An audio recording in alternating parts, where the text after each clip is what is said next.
So, we are that last final 3-week stretch of this class and all my other classes, and I am praising Jesus.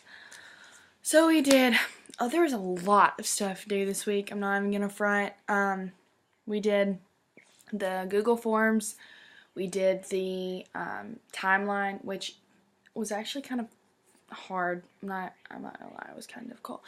We did those two things, but it was cool getting to do the timeline because we always did those in high school, and I was like, oh, she probably got that off the internet, but she probably, my teachers probably actually put effort into it, and it kind of took a minute, so it was good getting that practice in for doing that. But the first thing I want to talk about was the advancing computational thinking across K-12 education, or kindergarten through 12. I don't know if you call it K-12. We called it K-12 growing up, but I don't know. I guess it varies depending on the region you're in. The computational skills are versatile approaches to problem solving that include gathering and organizing data to investigate and communicate findings, which is important, expressing procedures as algorithms to reliably create and analyze processes. The third one was creating computational models that use data and algorithms to stimulate complex systems. And then the fourth one was using and comparing computational models to develop new insights about a subject. So I think that was really cool because I'd never even heard of computational thinking before. And then the next part talks about it in schools, and I thought that was really cool because it's definitely something that I could try to use during my summer job at a daycare. I mean, I'll have the big kids. Well, I have like 5th grade this summer, so I might can like swoop some of this in. Maybe they'll actually learn something from me.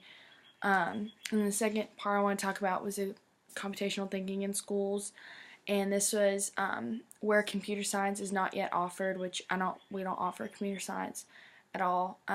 Integrating computational thinking into existing disciplines can empower educators and students to better understand and participate in a computational world, which I think is very important because I mean, we don't teach computer science at all. I mean, we have like keyboard, but I mean, you know, you have to know how to type on a keyboard, but computer science is not offered, and I think it'd be really cool if I could, you know, empower my students and myself.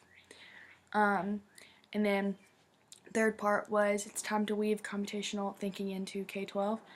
And then they said that their way of describing it, which was kind of weird, they got it from the Association for Computing Machinery, and they said it's a way of solving problems, designing systems, understanding human behavior that draws on concepts fundamental to computer science, which honestly I probably needed to read a little bit more about that because I don't understand why you would need to draw on a concept from computer science if the concept's already there written. I think I might have missed the bullet on that one. But the last thing I want to talk about was how to teach computational thinking, and it says that it was the future of all these professions, which was all the STEM professions, will be full of computational thinking, whether it's sensor-based medicine, which is really cool actually, computational contracts, educational analytics, or computational agriculture. Success is going to rely on being able to do computational thinking, which is really important. And then we went on to the Wolfram language, and I've never heard of that before, so I actually looked at their website and it was very confusing. But it is a programming language, so when you write it you're doing programming, but it's a new kind of programming, which I've never done anything with code before, which I think it would actually be really important to know how to code, and I'm guessing this is on the same line as that. It's programming where humans, including kids, provide the ideas, then it's up to the computer and the Wolfram language to handle the details of how to get things executed, which I don't think a computer can think for itself, but honestly it probably can. I'm just a little bit behind on that note. But yeah, I thought it was really cool, the Wolfram language. The website's super easy if anybody ever wants to look it up, but it's a little confusing because I'm not the sharpest tool in the shed when it comes to technology like that. But yeah. We have, 2 more weeks left, and then we are